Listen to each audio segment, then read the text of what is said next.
President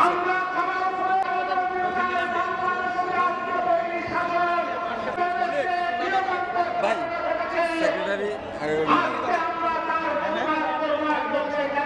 সেই 28 অক্টোবরের পর আজ এই ঐতিহাসিক নয়াপল্টনে আবারও আন্তর্জাতিক শ্রমিক দিবস উপলক্ষে শ্রমিক মহাসমাবেশে জাতীয় ছাত্রদল সংহতি প্রকাশের মাধ্যমে সেই তপ্ত রোদের মধ্যেও সেই দুপুরের পর থেকে এই নয়াপল্টনের তপ্ত রাজপথে যেভাবে জাতীয় ছাত্রদল আজকে সংহতি প্রকাশ করছে সেই রাষ্ট্রপতি জিয়া রহমানের ন্যায় একজন শ্রমিক হিসাবে এই শ্রমিক দলের মহাসভায় সংহতি প্রকাশ করছে।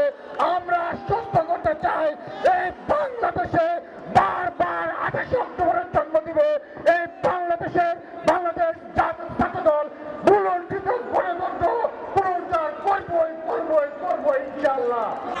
আমার নেতা অ্যাডভোকেট শামসুর রহমান শিমুল বিশ্বাস মে দিবসে শ্রমিকদের ন্যায্য বেতন পাওয়ার জন্যই শ্রমিকরা রাজপথে আছে। পাশাপাশি এই দেশের জনগণও আজকে রাজপথে আছে। বেগম খালেদা জিয়ার মুক্তি, তারেক রহমানের এই দেশের রাষ্ট্রনায়কের জন্য আমরা রাজপথে আছি। দামি নির্বাচনে আমরা বঞ্চিত। এই দেশে একটা দামি নির্বাচন হয়েছে, এই দামি নির্বাচন এই দেশের জনগণ প্রত্যাখ্যান করেছে। আমরা রাজপথে আছি, রাজপথে থাকবো। বিএনপি সারা বাংলাদেশে এখনো রাজপথে আছে, আগামীতেও থাকবো।